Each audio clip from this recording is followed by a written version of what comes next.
ලස්සන දවසක් හැමෝටම. අද මාතෘකාව මෙයා කොහොමද විම හිටව ගන්න කියන එක.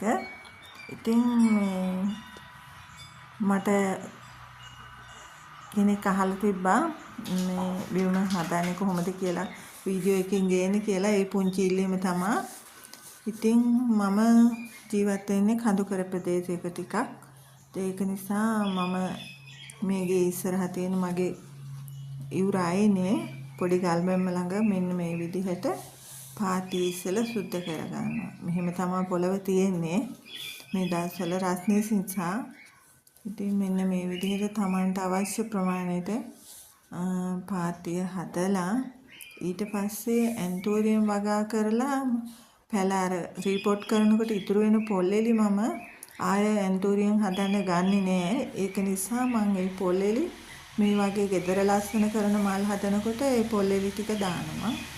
එහෙම පොල්ලෙලි ටික තට්ටු උඩින් දාලා හොඳට මේ පාතිය පුරාම යන තුනී කරලා දාන්න. ඊට පස්සේ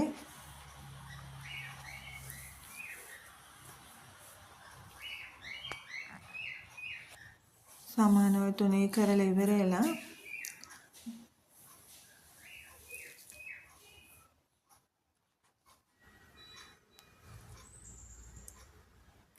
උදේවරුේ යවුව වැටෙන තැනක පාතිය සකස් කරගන්න. එතකොට මල් පිපෙන්න ඉක්මන් කරනවා. මේ මල් ලස්සනට මල් පිපෙනවා.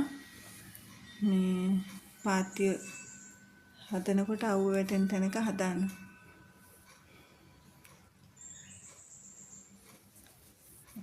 එතකොට කෘමි හානිත් අඩුයි. මේ ඔන්න ඔහම අලෙත් එක්කම පාතියේ Tamanට අවශ්‍ය පරිදි තැනින් තැනින් පාතිය පිරෙන්නම පැල හදා ගන්නවා. ඒ අලේ පිටින් තිබ්බහම තව පඳුර ලොකුවට හැදෙනවා. ඒ අලෙන් තමයි පැල එන්නේ. මේ ගහක් නැතුව හරි අල කෑල්ල හොඳ සීතලේ තිබ්බහම හොඳට පැල හැදිලා පඳුර ගන්නවා. මම තව පුංචි දෙයක් කරනවා. මෙහෙම ගස් ටික හදලා ඊට පස්සේ උඳු පීලිය චුට්ටක් හරි ගොටු කළ චුට්ටක් හරි ඔය ගස් අතරින් නිකන් පඳුරු දෙකක් තුනක් වගේ හදනවා. එතකොට එයා වැල වගේ දිගට ගිහිලා මේ ගස් වලට සිසිලස දෙනවා හොඳට. එතකොට ගහ ලස්සනට හැදිලා මලුත් හොඳට දෙනවා. පොහොර කියලා නම් විශේෂ පොහොරක් දාන්නේ. ඉතින් කවුරු හරි ළඟ තියෙනවා නම් කහ පාට මේ ඕකිඩ් ටිකක් මටත් දෙන්න. එහෙනම් ගිහින් ඉන්න සුබ දවසක්.